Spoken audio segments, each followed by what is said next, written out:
এটা তো বুঝে নেওয়া দরকার। তাহলে আমরা তো দেখতেছি না, ঠিক আছে, স্বামী স্ত্রীতে ঘর সংসার করে, সন্তান আবার জারজ সন্তান হবে কেন? কিন্তু অধিকাংশ বড় বড় ফ্যামিলির মধ্যে আমি দেখতে পাচ্ছি এমনটা, বিয়ে দিচ্ছে সন্তানের, কিছুদিন পর তালাক হয়ে যাচ্ছে গোপনে, আবার গোপনে কি করতেছে, একসাথে মিলে যাচ্ছে, বাবা মার কথা না শুনে, কারোর কথা না শুনে গোপনে বিয়ে করে আবার বাড়ি নিয়ে আসছে ওই বউকেই। আনতেছে কি আনতেছে না বলেন? ও 3 মাস 13 দিনের দরকার নাই, কারোর সাথে বিয়ে করানোর দরকার নাই, নিজেরাই সব মুফতি হয়ে গেছে, ফতুয়াবাজি করার দরকার নাই, ওই স্ত্রীকে আবার পুনরায় ফিরে নিয়ে আসছে। বলেন যতদিন সংসার হবে, যত সন্তান হবে, আপনি মুফতিদের কাছে জিজ্ঞাসা করে দেখবেন একটা সন্তান ভালো হবে না। এটা এখন অহরহ রসুলের হাদিস বাস্তবায়ন হতে শুরু হয়ে গেছে। কথা বুঝতেছেন? এগুলো সমাজের মধ্যে দেখা যাচ্ছে এখন বেশি। আমার কাছে মাঝে মধ্যে আসলাম, বলে যে দয়া করে মাপ চাই, আমি তোমার এই ফতোয়া দিতে পারবো না। বলতেছে দেখেন রাগের তাপে বলি ফেলছিলাম, রাগে তাপেই তো তালাক হয়, তা কি বলেন? আমার আল্লাহ রাব্বুল আলামিন আমার হাবিব সাল্লাল্লাহু আলাইহি ওয়াসাল্লামকে এত এলেম দান করেছিলেন, এত জ্ঞান দান করেছিলেন। আমার নবীর এলেম পৃথিবীর কোনো মানুষ তার এলেমকে যাচাই করতে পারবে না। আমার রাসূল সাল্লাল্লাহু আলাইহি সাল্লাম সাহাবীদেরকে বলতেন, সাহাবীরা রে, ঘরের মধ্যে সুখী পরিবার তৈরি করবা, ঘরের ভিতরে কি করবা? নামাজ। তোমাদের ঘরগুলোরে কবর বানায় না, ঘরের ভিতরে নামাজ পড়তে হবে, কোরআন তেলাওয়াত করতে হবে, জিকির আজকার করতে হবে। বোঝা গেল জিকির আজকার ঘরের মধ্যে নাই, কোরআন তেলাওয়াত নাই, যার কারণে কি হয়েছে, আজকে কোরআনের বরকত আমাদের সমাজ থেকে উঠে যাচ্ছে।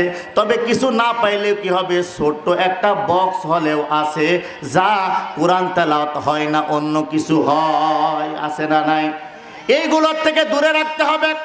মনে রাখতে হবে, সকালবেলা ফজরের নামাজের পর যেই ঘরের মধ্যে কোরআন তেলাওয়াত হয়, ওই ঘরে আমার আল্লাহর রহমত বর্ষণ হয়, বলি সুবহানাল্লাহ। এই জন্য আমাদেরকে কি করতে হবে? ছেলে মেয়েদেরকে কোরআন শিক্ষা দিতে হবে কি হবে না? কালিমা শিক্ষা দিতে হবে কি হবে না? আমরা কি করি জানেন?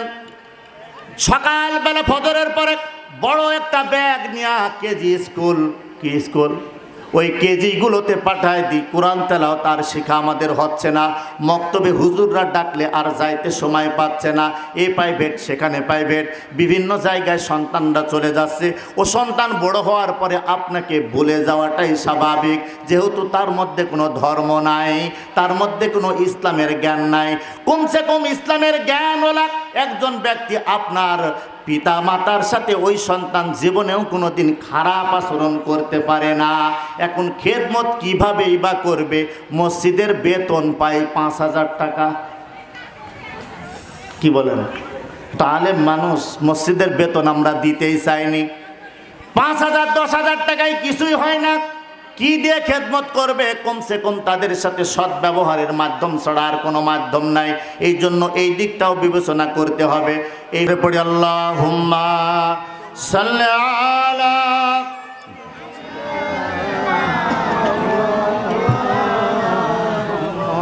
ওয়া আলা আলি সাইয়্যিদিনা।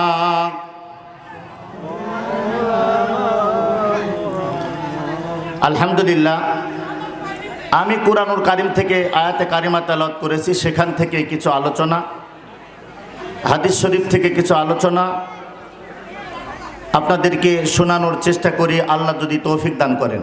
সকলে বলে আমি।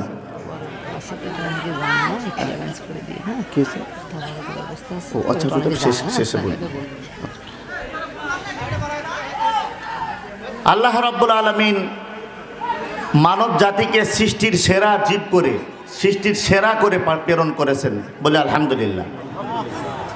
তাহলে আমরা সৃষ্টির সেরা, কি বলেন? এখন কাজের মধ্যে যদি সেরা না হয় তাহলে কি হবে? সব থেকে নিচে চলে যাবে। সেরা থেকে কোথায় যাবে? নিচে চলে যাবে। কাজ দিয়ে প্রমাণ করে দেখাতে হবে যে আমরা সৃষ্টির সেরা, বলে সুবহানাল্লাহ। আমার আল্লাহ রাব্বুল আলামিন 5টা এলেম আল্লাহর সিন্ধুকে রেখে দিয়েছেন কয়টা ইলম? জোরে বলবেন, একটু কথা বলবেন, আমি গোরস্থানে আসি নাই। সকল জিন্দা মানুষের সামনে কথা বলতেছি, একটু হা না শব্দ করবেন। আল্লাহ রাব্বুল আলামিন 5টি এলেমের সিন্ধুকের 5টি এলেম তার নিজের কাছে রেখে দিয়েছেন। এটা কাউকে কি করে না, জানায়নি। যা করেন আমার আল্লাহ করেন। আল্লাহ রাব্বুল আলামিন বলতেছেন, ইন্নাল্লাহা ইনদাহু ইলমুস সাআ ওয়া ইউনাজ্জিলুল গায়স ওয়া ইয়ালামু মা ফিল আরহাম ওয়া মা তাদরি নাফসুম মাযা তাকসিবু গাদা ওয়া মা তাদরি নাফসুম বিআই আরদিন তামুত। আল্লাহ বলতেছেন, বৃষ্টি কোথায় হবে, কখন হবে, কোন জায়গায় হবে, কত মিলিমিটার হবে, এটা জানে আমার আল্লাহ। কি বলেন? আমরা যেটা ধারণা করি সেটা হয় না। যতটুকু আমার আল্লাহ দেন ততটুকু হয়। এটা আমার আল্লাহর অভিপ্রায়। আল্লাহ যেভাবে খুশি সেভাবে দিয়ে থাকেন। আমার আল্লাহ কল্যাণ বোঝেন, বান্দা কল্যাণ বোঝে না। আমরা নগদে বিশ্বাসী। আমরা নগদ যেটা পাই সেটাই মনে করি আমার জন্য ভালো, কিন্তু আসলে তা নয়। সাউন্ড আগে ভালো ছিল, একটু কেরম বাড়ি লাগছে, খেয়াল করেন। আল্লাহ রাব্বুল আলামিন বললেন, বান্দা শোনো, তুমি কল্যাণ বুঝো না, কল্যাণ বুঝি আমি আল্লাহ। এই জন্য আমরা সকল মঙ্গল কামনা করতে হয় কার কাছে? আল্লাহর কাছে। আমার আল্লাহ রাব্বুল আলামিন বান্দাকে সুস্থতা দান করেন। বান্দা যদি শুকরিয়া আদায় না করে, অকৃতজ্ঞ হয়, আল্লাহ বলতেছেন আমি তার নিয়ামতকে ছিনাইনি। এই পৃথিবীতে যত নিয়ামত মানুষের জন্য আছে, সব থেকে বড় নিয়ামত মানুষের সুস্থ থাকা। মূসা আলাইহিস সালাতু ওয়াস সালাম তুর পাহাড়ে আল্লাহর সাথে কথা বলতেন। কোন জায়গায়? তুর পাহাড়। আমার দিক মনোযোগ আছে তো? তুর পাহাড়ে আল্লাহর সাথে কথা বলতেন। আল্লাহ পাক রব্বুল আলামিন মূসা আলাইহিস সালাতু ওয়াস সালামকে জিজ্ঞাসা করতেছিলেন, মূসা রে, ও আমার পয়গম্বর, তুমি আমার কাছে কি চাও?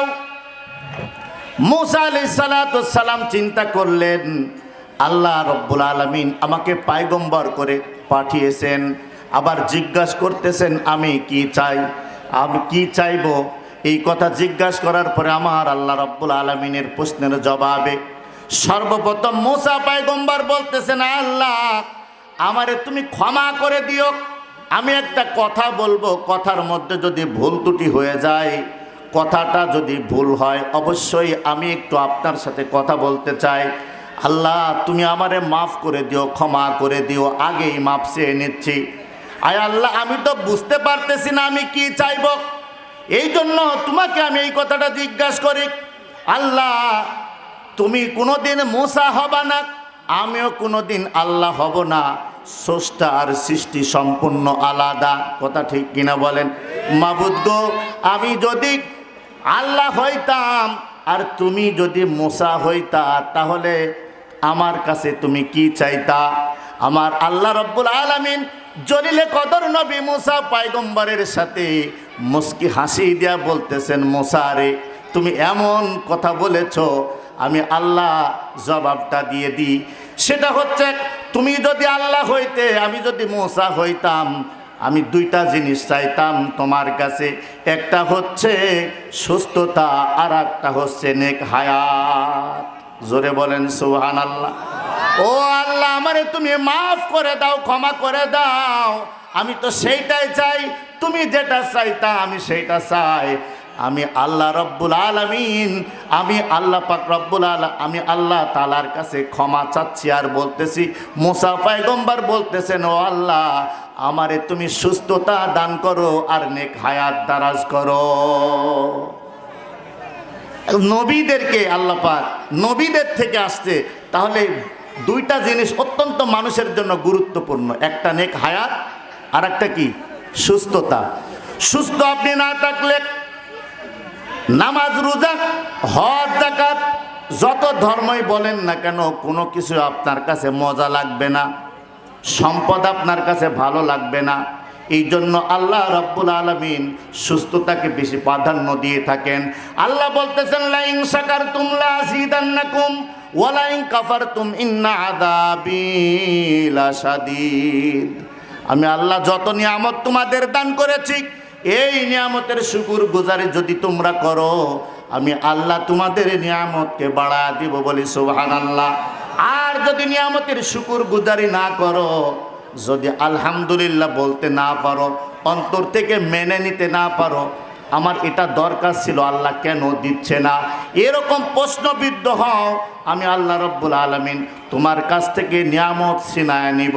এখন আমরা চিন্তা করি দুনিয়ার সম্পদ বুঝি সব থেকে বড় নিয়ামত, কিন্তু তা না। নিয়ামত হচ্ছে মানুষের জীবনের আমল, আখলাক, চরিত্র। নিয়ামত এইগুলোর মধ্যে আমি আপনি যদি থাকতে পারি, তাহলে বোঝা যাবে আমি আল্লাহর রহমতের মধ্যে আছি। আর যদি এটার বাইরে খালি দুনিয়া দুনিয়া করতে থাকি, বোঝা গেল আমি আল্লাহর কি নাই, হুকুমের মধ্যে নাই, আমি বাইরে চলে যাচ্ছি। আল্লাহ রাব্বুল আলামিন এই জন্য বলতেছেন, বান্দারে শোনো, যেটা আল্লাহর পক্ষ থেকে আসে সেটাই তোমারে মেনে নিতে হবে। এই জন্য 5টা এলেম আল্লাহ কাউকে দেয় নাই। এই এলেমের খবরগুলো যদি মানুষের কাছে জানায় দিত আল্লাহ, তাহলে কোনো মানুষ কোনো কাজকর্ম কিছুই করতে পারতেন না। 1 নম্বর হচ্ছে, ইন্নাল্লাহা ইনদাহু ইলমুস সাআ ওয়া ইউনাজ্জিলুল গায়স। কিয়ামত কবে হবে, কিয়ামত কবে হবে এটা একমাত্র জানে কে? আল্লাহ। বৃষ্টি কোথায় হবে, কতটুকু হবে, কত মিলিমিটার হবে, এটা জানে আমার আল্লাহ। ওয়া ইয়ালামু মা ফিল আরহাম। আল্লাহ বলতেছেন, মায়ের উভামের মধ্যে, মায়ের পেটের ভিতরে যে সন্তান, বাবা আর মায়ের মিলনের মাধ্যমে আমার আল্লাহ শুক্রকীট দ্বারা উভামের মধ্যে 1 ফোঁটা পানি প্রবেশ করায়া, আল্লাহ কুরআনুল কারীমের মধ্যে বলতেছেন, আলাম নাখলুকুম মিম মাইন মাহিন ফাজআলনাহু ফি ক্বারারিম মাকিন। আল্লাহু আকবার। আল্লাহ বলতেছেন, আমি পানির থেকে তোমারে সৃষ্টি করেছি, মার উভামের মধ্যে অন্ধকার জগতে পানি প্রবেশ করায়, রক্তের জমাট দলা বেঁধে 40 দিন হিট দিয়া এরপরে আবার 40 দিন হিট দেয়া, ওটা গোশের টুকরা বানায়া, এরপরে কি করেছি, তোমাকে আমি ওই রক্তপিণ্ড থেকে মাংস হাড্ডি লাগায়া, আমি আল্লাহ 4 মাস পরে তোমার ওই মাংস হাড্ডি অঙ্গ প্রত্যঙ্গর ভিতরে আমি আল্লাহ রুহু দান করেছি। ওই রুহুর খাদ্য আল্লাহ আমি মায়ের পেটের মধ্যে দিয়ে দিয়েছি। তুমি ব্যবসা করো নাই, তুমি চাকরি করো নাই, তুমি বাণিজ্য করো নাই, তুমি কৃষি ক্ষেত খামার কিছুই করো নাই, অথচ আমি আল্লাহ রাব্বুল আলামিন কি করেছি, মায়ের পেটের মধ্যে রিজিক দিয়ে দিয়েছি, বলি সুবহানাল্লাহ। আমরা কিন্তু খেয়াল করতে চাই না এগুলা। বাবা মাকে এত পরিমাণ বর্তমান সমাজে সন্তানেরা এত পরিমাণ কষ্ট দিই, এত পরিমাণ চাপ সৃষ্টি করি, যেটা বলার মতো ভাষা রাখে না। আপনারা দেখেছেন কিছুদিন আগে ওই পিডিবি, ওই বিদ্যুৎ কেন্দ্রের ওখানে একটা ছেলে মারা গেল, মারা যায় নাই, যখন মারা যাচ্ছে তখনও 2 আঙ্গুল দেখাচ্ছে, এভাবে ভিডিও করতেছে, 2 আঙ্গুল পিছনালা ভিডিও করতেছে, দেখাচ্ছে, তারপরে কিন্তু পড়ে গেল, সাথে সাথে মারা গিয়েছে। দৌলতপুরের এইগুলো অবাধে বাবা মার কাছ থেকে জোর দাবি করে এই বড় বড় গাড়িগুলো কিনে নিয়ে রাস্তাঘাটে বেপরোয়াভাবে চালানো, হায়াত শেষ হলে তো মৃত্যু হবেই হবে। এজন্য তো আজরাইল আলাইহিস সালাম বলেছিল, আল্লাহ এ দায়িত্ব তুমি আমারে দিও না, মানুষে আমারে গালাগালি করবে। আল্লাহ বললেন, আজরাইল তোমার কথা কেউ মনে রাখবে না, বলবে সাপে কেটে মৃত্যুবরণ করেছে, পানিতে ডুবে মৃত্যুবরণ করেছে, রাস্তায় অ্যাক্সিডেন্ট হয়েছে, স্ট্রোক করে মারা গিয়েছে, জ্বর উঠেছিল, গ্যাস ফর্ম করেছিল, এভাবে রোগের নাম বলবে আর তারা মারা যাবে। তোমার কথা কেউ কখনো স্মরণ করবে না। এই জন্য আল্লাহ রাব্বুল আলামিন বলতেছেন, বান্দা নিয়ামতের শুকর গুজারি করো, আমি যেই কথার দিকে ছিলাম ওইখানে চলে যায়। আল্লাহ পাক রব্বুল আলামিন মায়ের পেটের ভিতরে খাওয়ারের ব্যবস্থা করেছে। আমরা কি চাকরি করতাম নাকি, ব্যবসা করতাম নাকি, কৃষিক্ষেত কামার করতাম নাকি? কিছুই করি নাই। এরপরে আমার আল্লাহ তাআলা বলতেছেন, বান্দা শোনো, তুমি যখন আস্তে আস্তে মায়ের পেটে বড় হতে থাকলে, যেদিন তোমার ডেলিভারি হলো, আমি আল্লাহ রব্বুল আলামিন 6 মাসে, তুমি যখন 6 মাস বয়স মায়ের পেটে, আমি আল্লাহ রব্বুল আলামিন তোমার মায়ের বুকের মধ্যে কি দিয়ে দিলাম, খাওয়ার রিজার্ভ করে রাখলাম। বান্দা তুমি কেন আমারে ভুলে গেলে? কাইফা তাকফুরুনা বিল্লাহি ওয়া কুনতুম আমওয়াতান ফাহইয়াকুম সুম্মা ইউমীতুকুম সুম্মা ইউহয়িকুম সুম্মা ইলাইহি তুরজাউন। আওয়াজ নাই। রোজা ছিলেন নাকি? রোজা আসেনি তো এখনো, ফেব্রুয়ারি মাসে রোজা। কি বলেন? আওয়াজ দিতে হবে। কোরআন কারীম তেলাওয়াতের সাথে সাথে একটু পড়ছে, সবাই একটা আওয়াজ দিন তো, নারায়ে তাকবীর। আর হয় না আওয়াজ? নারায়ে তাকবীর। আরে বাবা, আওয়াজের সময় দেখো আসছে, কি গলা ভাঙ্গে চিরচুর হয়ে যাবে, আর কথাই বাড়াবে না, রং চা কিছুতেই কাজ হবে না। আওয়াজের সময় সামনে আসছে। কি বলেন? এটা সম্ভাব্য তালিকায় আসতেছে।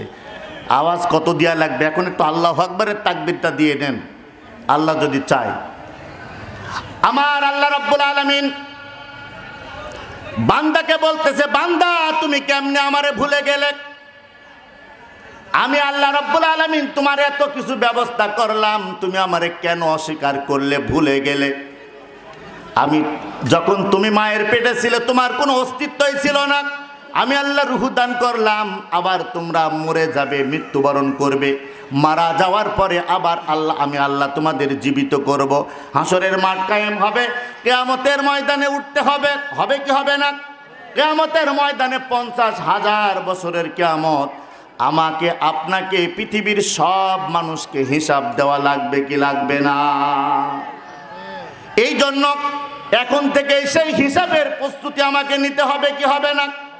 আল্লাহ পাক রব্বুল আলামিন বললেন, ওয়ায়ুনাজ্জিলুল গায়স ওয়া ইয়ালামু মা ফিল আরহাম ওয়া মা তাদরি নাফসুম মাযা তাকসিবু গাদা ওয়া মা তাদরি নাফসুম বিআই আরদিন তামুত। আমি আল্লাহ রব্বুল আলামিন রিজিক দাতা। ওয়া মা তাদরি নাফসুম মাযা তাকসিবু গাদা, আগামীকাল তুমি কি খাবে এটাও তুমি জানো না, আমি আল্লাহ জানি। বলি সুবহানাল্লাহ। খাওয়ার মাখাচ্ছেন, 2-1 লুকমা মুখেও দিয়েছেন, আর বাকি ভাতগুলো তকদিরে হয় না, এমন ঘটনা আছে না নাই? মনে রাখতে হবে, আপনি কোনো ইচ্ছা করে কোথাও গেলেন, খাওয়ার খাবেন না, নিয়াত আপনার নাই, কিন্তু কত খাওয়ার আমরা খাচ্ছি। কথা ঠিক কিনা বলেন? আমি কোনোদিন কল্পনাও করি নাই যে কোথায় আল্লাহ রিজিক রেখেছে। আমার আল্লাহ রব্বুল আলামিন বলতে এই জন্য বলতেছেন, রিজিকের মালিক আমি আল্লাহ পাক রব্বুল আলামিন। আমি যারে যেভাবে খাওয়াই সে সেভাবেই খাইতে পারে। মেলা জমা করলেও আপনি জমাকৃত খাওয়ার খাইতে পারবেন না।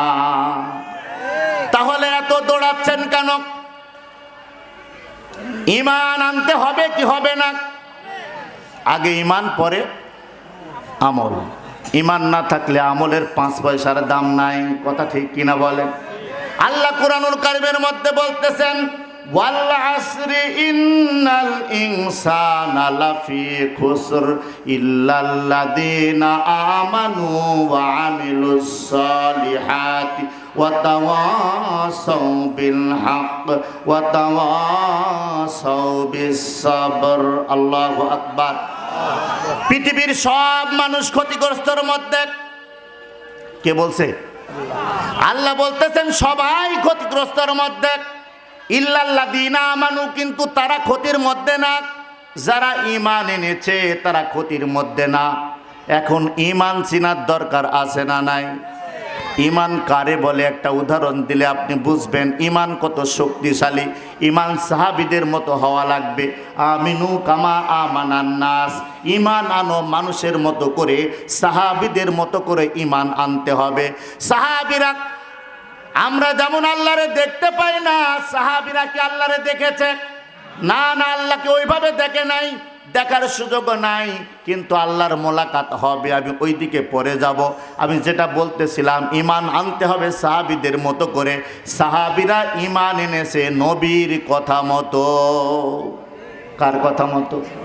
নবী মানা লাগবে কি লাগবে না? নবীর দরকার আছে না নাই? আমার নবীর নাম মুহাম্মদ সাল্লাল্লাহু আলাইহি ওয়াসাল্লাম। এই জমিনে মুহাম্মদ, আল্লাহ আসমানে আরেকটা নাম রেখেছিলেন আহমদ। কি নাম?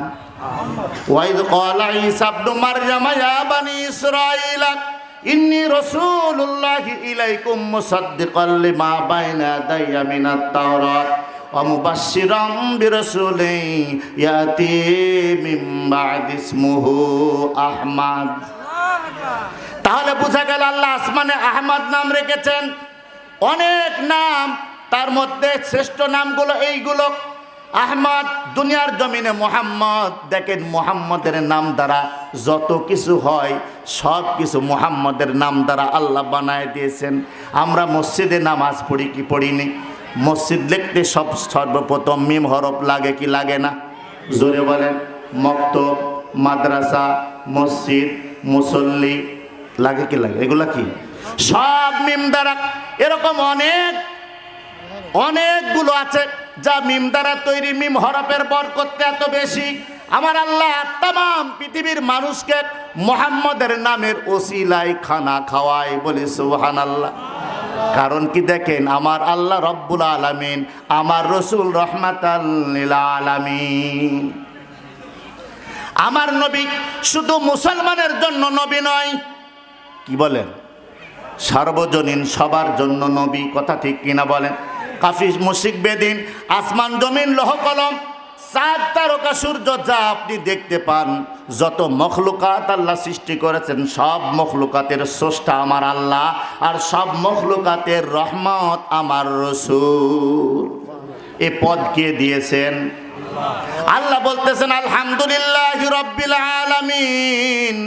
আর আমার আল্লাহ আমার রাসূলকে বলেছেন ওয়ামা আরসালনাকা ইল্লা রাহমাতাল লিল আলামিন।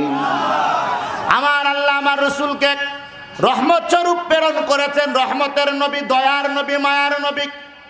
রহমাতাল লিল আলামিনের পরিচয় কেমন, ঈমান কেমন আনতে হয়, সাহাবীদের দিকে তাকাইলে বোঝা যায়। সালমান ফারসি রাদিয়াল্লাহু তাআলা আনহুর নাম শুনেছেন আপনারা? সালমান ফারসি একজন জলিলে কদর সাহাবী। অনেক বয়স, কিন্তু জীবনটাই কাটায় দিয়েছিলেন আমার নবীর দরবারে। বাড়ি তার ফারসি অর্থাৎ ইরান দেশে বাড়ি। তিনি কিতাবাদি পড়তেন আর চিন্তা করতেন আমার রাসূল সাথে একবার না একবার দেখা করতে হবে। তিনি ওই দেশ থেকে চলে গেলেন। কখনো যে কোনো যানবাহনে যাইতেছিলেন। যাইতে যাইতে এক পর্যায়ে ডাকাতদের দলের হাতে পড়ে যা টাকা পয়সা ছিল, অর্থ সম্পদ ছিল, সবগুলো তারা কেড়ে নিয়েছে। বড় কষ্ট করে মদিনায় চলে গেল। মদিনায় যাওয়ার পরে বাজারে বিক্রি হয়ে গেল। মানুষেরা তাকে বিক্রি করে দিল।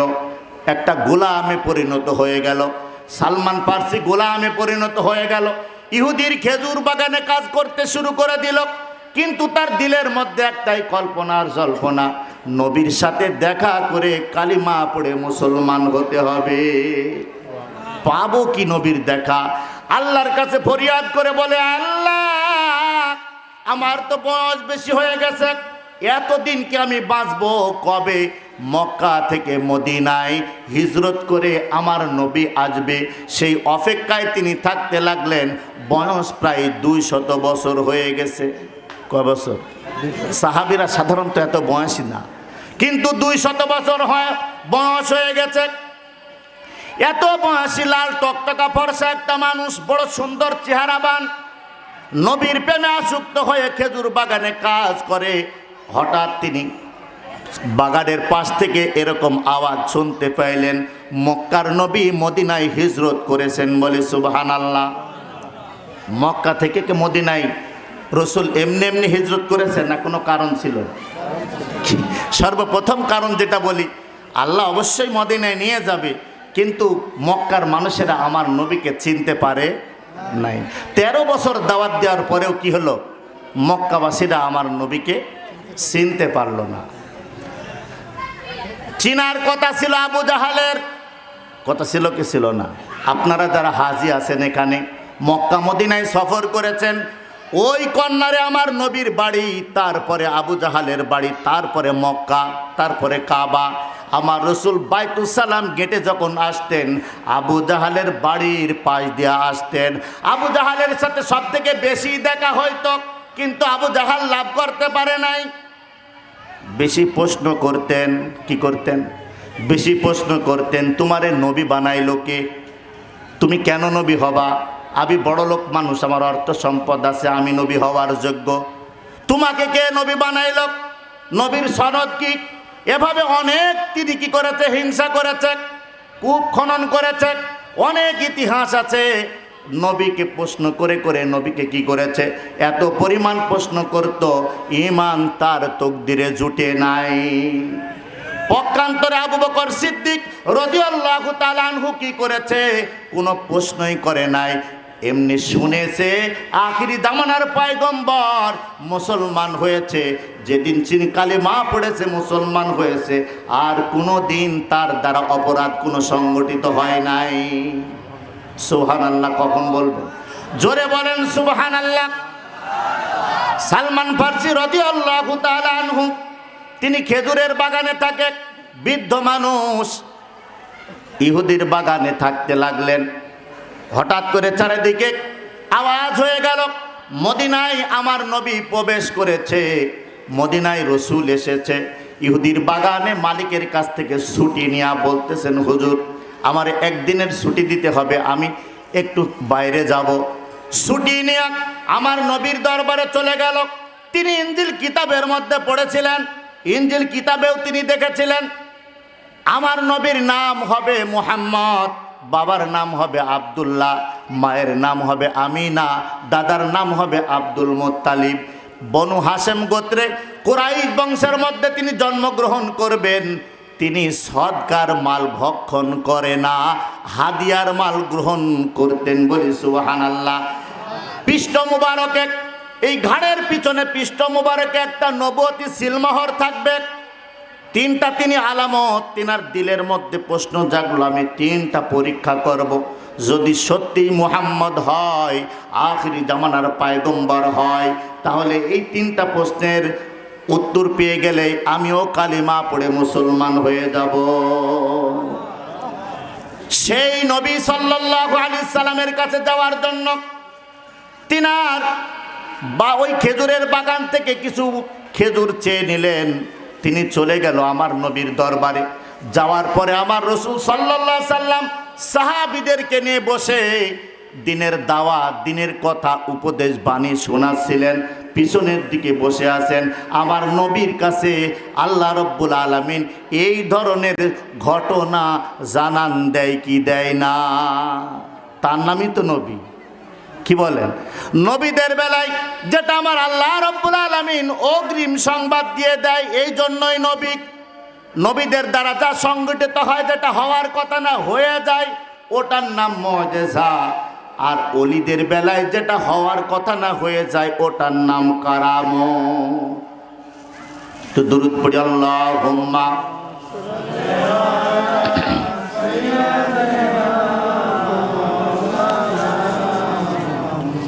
ওয়া আলা আলি সাইয়্যিদিনা আল্লাহুম্মা সাল্লি আলা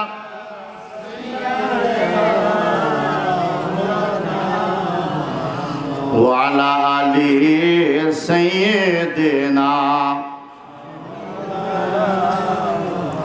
তিনি কিছু খেজুর নিয়ে চলে গেল, পিছনে বসে আছে চুপচাপ, কোনো কথাবার্তা নাই। নবীকে পরীক্ষা করতেছে। কারে পরীক্ষা করে? নবীকে পরীক্ষা করতেছে। আমার নবীর কাছে জিবরাইল আলাইহিস সালাম একবার দুইবার না 24,000 বার এসেছিলেন, বলি সুবহানাল্লাহ। অন্য অন্য নবীদের বেলায় অনেক নবী আছে যাদের কাছে একবার, দুইবার, 5 বার, 7 বার। মুসা আলাইহিস সালামের কাছে 450 বার এসেছিল।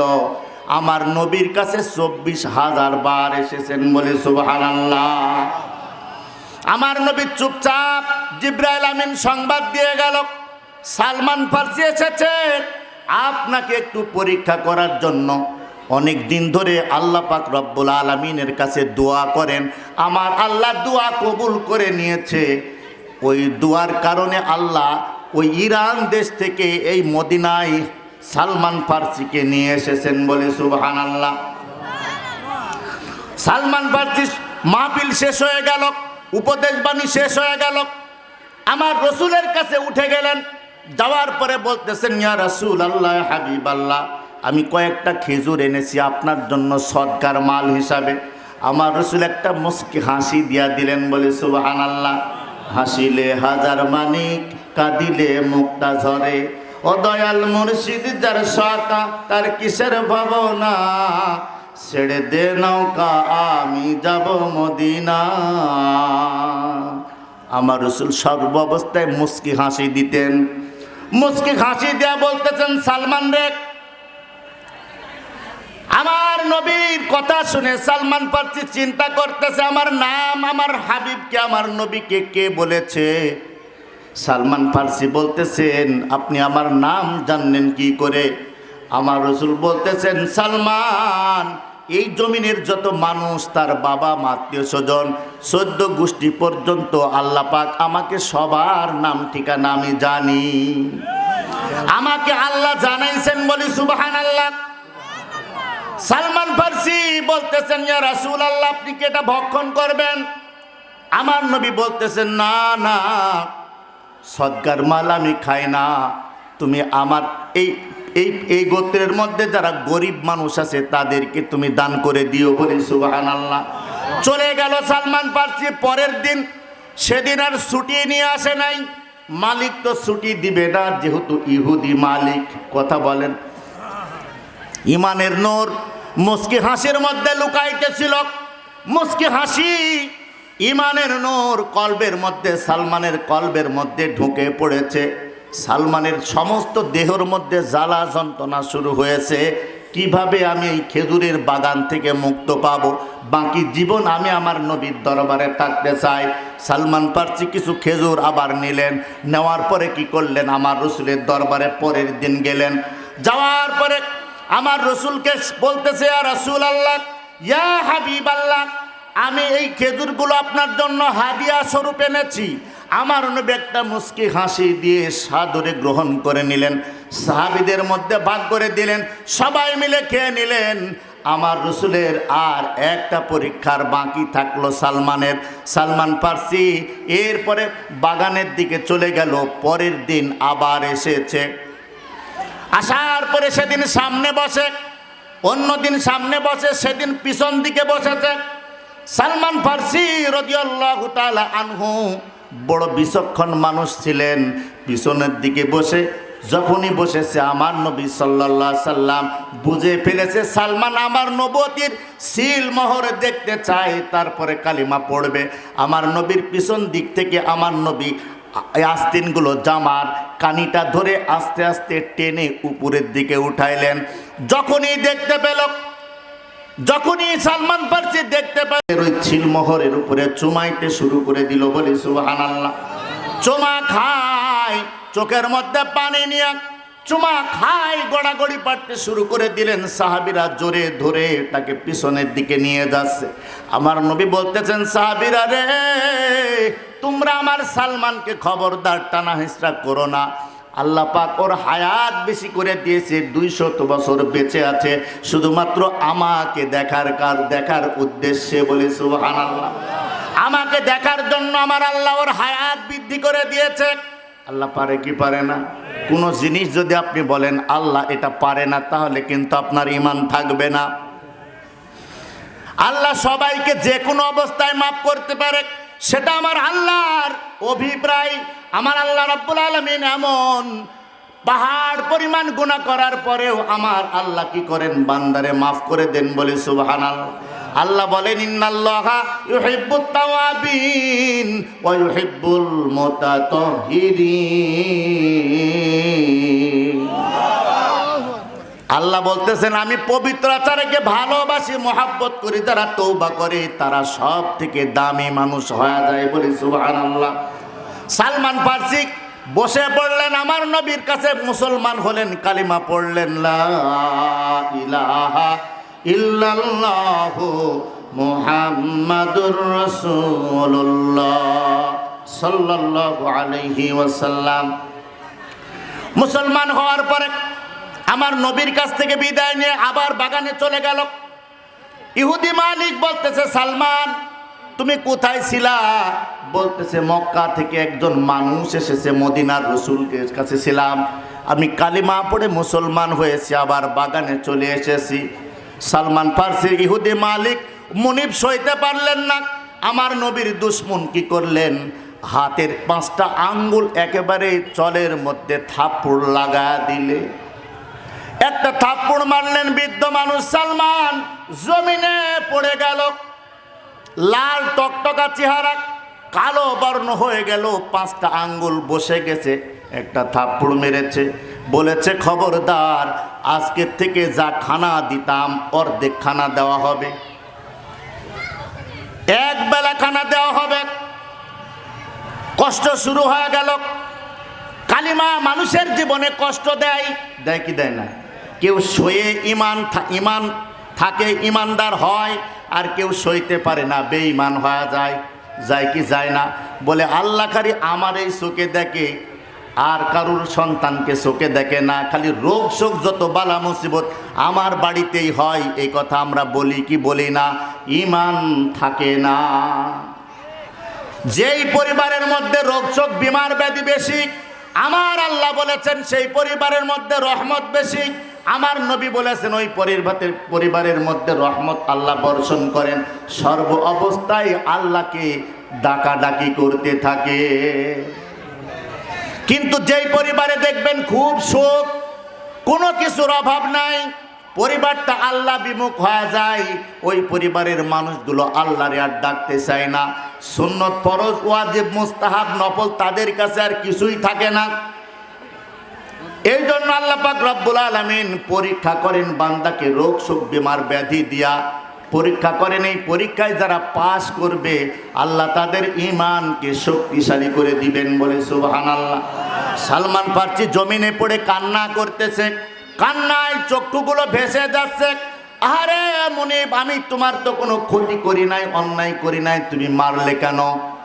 যা হোক, মারার পরে আমার রসুলের দরবারে আর একবার তিনি চুরি করে এসেছিলেন, বলেছিলেন এমনেও মারছে অমনেও মারছে, আমি একটু আমার নবীর কাছে একটু নালিশ দিয়ে আসি।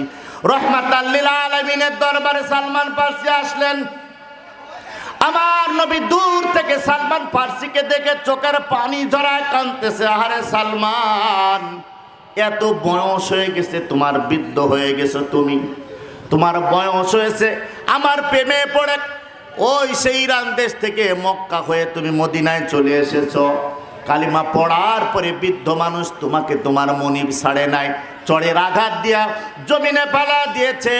আমার নবীর দরবারে আসলেন, সালাম কালাম হলো, বসে পড়লেন। ইয়া রাসূলুল্লাহ, হাবিবাল্লাহ, আমার তো দেহে আর কোলায় না, আপনি যদি আমাকে কি করেন, ওই খেজুরের বাগান থেকে ওই মুনিবের কাছ থেকে, ইহুদির কাছ থেকে ক্রয় করে আমাকে যদি গোলামকে আজাদ করে মুক্ত করে আমার কাছে নিয়ে আস, আপনার কাছে বাকি জীবনটা আমি থাকতে চাই, আমি আপনার দরবার ছেড়ে বাকি জীবনটা আর কোথাও যেতে চাই না। আমার রসুল বললেন, সালমান তুমি বাগানে চলে যাও, তোমার মালিককে বলো তোমার মালিক কি নিয়ে তোমারে বিক্রি করবে। চলে গেল। যাওয়ার পরে সালমান ফার্সি বলতেছেন, মুনিব তুমি আমারে বিক্রি করে দাও। বলতেছে, তোরে কে ক্রয় করবে? বৃদ্ধ মানুষ। আর কিভাবে ক্রয় করবে? বলেছে, আমার নবী রহমাতাল লিল আলামিন ক্রয় করে নিবে। তুমি আমারে ক্রয় করে দাও, আমি বিক্রি হয়ে যাব, আমি আমার রসুলের কাছে থাকব। একটা শর্ত দিল যেটা মানার মতো না। বলতেছে 400 খেজুর গাছ একটা বাগানে লাগায় দিতে হবে, 1 বছর পর ওই খেজুর গাছে ফল খেজুর ধরতে হবে। একটা চারা যদি মারা যায় তাহলে শর্ত ভেঙে যাবে। না দিয়া কাটানের সামনে নাম কি বলেন? 1 বছরে কি কোনো খেজুর ধরে? 10 থেকে 12 বছর সময় লাগে একটা খেজুর গাছে খেজুর ধরতে। কিন্তু বলতেছে গাছ লাগাতে হবে 400 গাছ। একটা খেজুর গাছ যদি মারা যায় তাহলে শর্ত ভঙ্গ হয়ে যাবে। 400 গাছ 1 বছর বয়সে খেজুর ধরতে হবে। এগুলো আমার নবীর কাছে কিছুই না, বলে সুবহানাল্লাহ। সেই কারণেই তো আমার নবী হাতের আঙ্গুল মুবারক, যেই আঙ্গুল মুবারক দ্বারা চাঁদকে দ্বিখণ্ডিত করতে পারে, যে আঙ্গুল মুবারকের দ্বারা ফুটায় ফুটায় মধু পড়ে, যে আঙ্গুল মুবারকের মুখের ভিতর থেকে থুতু নিয়ে চোখের মধ্যে লাগায় নিলে অন্ধ চোখ ভালো হয়ে যায়, অদেখা চোখ দেখতে শুরু করে দেয়, সেই রহমাতাল লিল আলামিনের কাছে এটাও কোনো আশ্চর্যজনক বিষয় না। এটা আমার আল্লাহ রব্বুল আলামিন আমার নবীকে মুজিজা দান করেছেন, বলি সুবহানাল্লাহ। আমার নবীর কাছে সংবাদ পৌঁছে দেওয়া হলো, বিক্রি করবে কিন্তু এটা শর্ত। আমার নবী হযরত ওমর ফারুক রাদিয়াল্লাহু তাআলা আনহুকে ডাক দিলেন, বললেন, ওমর রে, খেজুরের চারা জোগাড় করে ফেলো। 400 চারা জোগাড় করে ফেলো। 400 চারা কি হবে ইয়া রাসূলুল্লাহ? কন্ডিশন করা হয়েছে, বলা হয়েছে সালমান ফার্সির বাগান করে দিতে হবে, সালমান কিসে আজাদ করে দিবে। জোগাড় করা হয়ে গেল, জমি প্রস্তুত হয়ে গেল, লাগানো শুরু হয়ে গেল। 399টা গাছ আমার নবীর হাত দ্বারা কি করলেন? লাগায় ফেললেন। একটা গাছ আমার রসুলের সাহাবী হযরত ওমর রাদিয়াল্লাহু তাআলা আনহু বললেন, ইয়া রাসূলুল্লাহ, ইয়া হাবিবাল্লাহ, ওই গাছের চারাটা আমারে দেন, আমি লাগাবো। ওমর রাদিয়াল্লাহু তাআলা আনহু দেখতেছেন এখানে একটা কি আছে, হিকমত আছে। ওই চারাটা হযরত ওমর লাগাইলেন। কিছুদিন পর চারাটা মারা গেল। ইহুদি মালিক বললেন, যদি মারা যায় শর্ত ভঙ্গ হয়ে যাবে। সালমান ফার্সি এসে বললেন, ইয়া রাসূলুল্লাহ, বাগানের একটি গাছ মারা গিয়েছে। আমার নবী বললেন, চিন্তা করো না, ও গাছটা আমি আবার নতুন করে লাগায় দিব। আবার নতুন করে লাগায় দিলেন। সব খেজুর গাছের একসাথে 1 বছরের মাথায় ফুল ফল এসে গেছে। সালমান ফার্সি মুক্ত হয়ে গেছে। এটা আমার নবীর মুজিজা ছিলেন, বলি সুবহানাল্লাহ। তাহলে বোঝা গেল সালমান কার পাগল ছিল? কার পাগল ছিল? নবী মানার নাম ঈমান। কি মানার নাম? নবী মানার নাম ঈমান। নবীকে কেমন মানেন? পৃথিবীর সব মানুষ আল্লাহরে মানে। আল্লাহকে মানতে কেউ কি নাই, কারোর কোনো অভিমত নাই, কারোর কোনো ঐকমত্য নাই। কুল হুয়াল্লাহু আহাদ আল্লাহুস সামাদ লাম ইয়ালিদ ওয়া লাম ইউলাদ ওয়া লাম ইয়াকুল লাহু কুফুয়ান আহাদ। বলি আল্লাহু আকবার। আমার আল্লাহ রাব্বুল আলামিন কুরআনুল কারীমের একখানা সূরা নিজ নামে কি করলেন? নাজিল করে দিলেন। রাসূল, আপনি বলে দিন, আমি আল্লাহ এক, অদ্বিতীয়, আমি কারোর মোকাফেক্কি নাই। আল্লাহুস সামাদ, আমি কারোর মোকাফেক্কি নয়, সবাই আমার মোকাফেক্কি। লাম ইয়ালিদ ওয়া লাম ইউলাদ, আমি কাউকে জন্ম দিইনি, কারোর থেকে আমি জন্মগ্রহণ করিনি, কারোর মুকাফেক্কি আমি না। ওয়ালাম ইয়াকুল লাহু কুফুয়ান আহাদ, আমি আল্লাহ কারোর মুকাফেক্কি না। আমার আল্লাহ রাব্বুল আলামিন তার নিজ নামের সূরা আল্লাহ কোরআনে নাজিল করে দিয়েছেন। পৃথিবীর কোনো মানুষ একটা হরফ বদলানোর ক্ষমতা রাখে নাকি?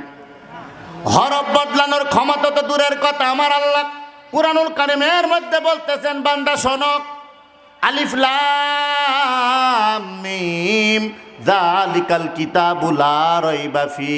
এই কুরআনুল কারীমের মধ্যে ভুল তো দূরের কথা, কোনো সন্দেহ পর্যন্ত নাই, বলি সুবহানাল্লাহ। কেউ যদি সন্দেহ পোষণ করে তার ঈমান থাকবে না, তার ঈমান কি হয়ে যাবে? একেবারেই খারিজ হয়ে যাবে। আল্লাহ বলতেছেন, এই কোরআন নাজিল করেছি মুত্তাকিনদের জন্য। কোরআন হেদায়াত কাদের জন্য? মুত্তাকিনদের জন্য কুরআনুল কারীম হেদায়াত। মুত্তাকি কারা? যারা আল্লাহকে ভয় করে। কোন কোন জায়গায় ভয় করে? এবার ভয়টা একটু খেয়াল করে দেখতে হবে।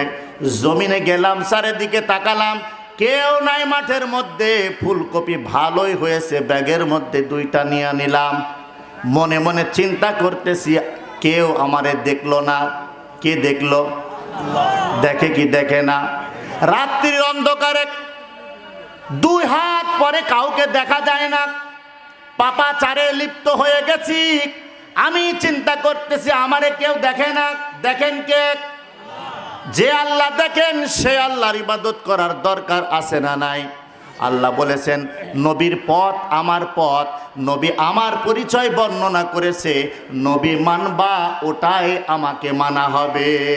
কুল ইন কুনতুম তুহিব্বুনাল্লাহ ফাত্তাবিউনি ইউহিব্বুকুমুল্লাহ ওয়া ইয়াগফির লাকুম যুনুবাকুম আল্লাহু গফুরুর রহিম। তাহলে কি করতে হবে? আল্লাহকে ওইভাবে মানতে হবে, কেউ দেখে না। দেখেন কে?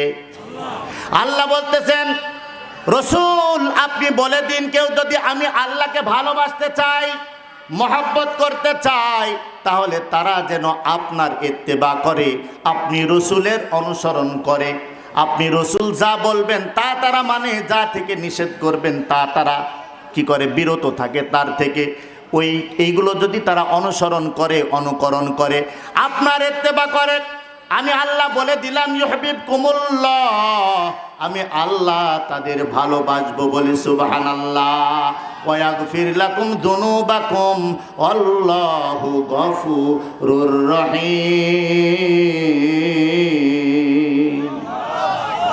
আল্লাহ রাব্বুল আলামিন বলতেছেন শুধু ভালোই বাসবো না, তাদের জীবনের সব গুনাহগুলো আমি আল্লাহ রাব্বুল আলামিন ক্ষমা করে দিব, মাফ করে দিব। আমি আসার সময় শুনতেছিলাম রাশিদুল ভাই আমার বন্ধুবর, তিনি নামাজের ওয়াজ করতেছিলেন, নামাজ পড়ার কথা বলতেছিলেন। আমি শুনেছি মাগরিবের পর থেকে তিনি আলোচনা করতেছিলেন। সব থেকে কঠিন কাজ হচ্ছে আমাদের কাছে নামাজ পড়া। কি বলেন? শরীর অসুস্থ হলে দুনিয়ার কাজ করা যায়, সব ঠিকঠাক আছে, কিন্তু একমাত্র নামাজের জায়গায় যে আমরা অসুস্থ হয়ে পড়ি। নামাজের বেলায় হাঁটুতে ফোঁড়া হয়, নামাজের বেলায় চোখে ডিস্টার্ব হয়, নামাজের বেলায় হাঁটু ভেঙে বসতে পারি না, নামাজের বেলায় মসজিদে চেয়ারে ভরে গেছে। আজ থেকে 20 বছর আগে আপনি ফিরে যান, 10 বছর আগে ধরি, 10 বছর আগে আমরা কি মসজিদে চেয়ার রাখতাম? এই চেয়ার অভ্যাস করে ফেলেছি। আপনাকে মনে রাখতে হবে আমার আল্লাহ জমিনে সেজদা দেওয়ার কথা বলেছে। আমি কত পাপী হয়ে গেছি, আমি কত গুনাহগার হয়ে গেছি, জমিনে আমি সেজদা ফেলতে পারতেছি না। গভীর রজনীতে কান্দেন আর বলেন আল্লাহ হাঁটুর যন্ত্রণায় থাকতে পারি না, জমিনে সেজদা দিতে পারি না। আল্লাহ বলতেছে যখন তুমি জমিনে মাথা আর নাক আর কপাল লাগায়া যখন তুমি বলো সুবহান রাব্বিয়াল আলা, সুবহান রাব্বিয়াল আলা, আমি আল্লাহর কুদরতি হাত তোমার মাথার উপরে রাইখা বলি ও বান্দা তুমি আমারে দেখো নাই, আমারে দেখো নাই। তুমি না দেখে আমার নবীর কথা বিশ্বাস করে নবী ওফাত হয়ে চলে গেছে, তারপরে সাহাবীরা ছিল, সাহাবীদের পরে তাবেঈনরা ছিল, আইম্মা মুস্তাহিদিন মুজাহিদিন, এভাবে আস্তে আস্তে আজ পর্যন্ত যারা কোরআনুল কারীম শোনায়, হাদিস শরীফ শোনায়। আমার রাসূল সাল্লাল্লাহু আলাইহি সাল্লাম বলেছেন যে কোরআন আর হাদিস যাদের মধ্যে যারা আঁকড়িয়ে ধরে রাখতে পারবে, আহলে বায়াতকে যারা আঁকড়িয়ে ধরে রাখতে পারবে, তারাই পথভ্রষ্ট হবে না, তারা ঈমানদার। তুমি আমারে দেখো নাই সেজদা করে সুবহান রাব্বিয়াল আলা বলতেছ, ও বান্দা আমি তোমার জীবনের গুনাহগুলো সব মাফ করে দিলাম বলে সুবহানাল্লাহ। এর জন্য জমিনে সেজদা দিলে নিজের দিলের মধ্যে একটা আন্তরিকতা আসে, জন্ম হয়।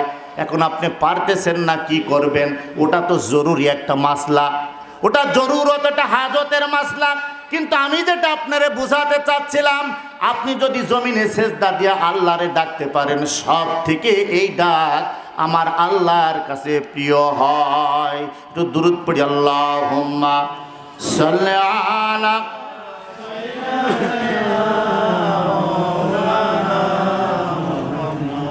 ওয়া আলা আলি সাইয়্যিদিনা মাওলানা।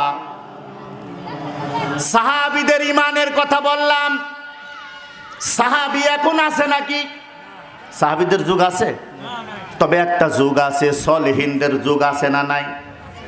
আল্লাহ রাব্বুল আলামিন কুরআনুল কারীমের মধ্যে বলেছেন, ভালো করে কথাগুলো শুনে নেবেন, নিজের জীবনের উপকার হবে, নিজের জীবনকে পরিচালনা করতে পারবেন। আলহামদুলিল্লাহ সূরা ছাড়া নামাজ হয় না, কথা ঠিক কিনা বলেন? সেই সূরার মধ্যে আপনি কি বলতেছেন? ইহদিনাস সিরাতাল মুস্তাকিম, আয় আল্লাহ আমার সরল সঠিক পথে পরিচালিত করো। কি বলছেন আপনি? সরল সঠিক পথে পরিচালিত করো।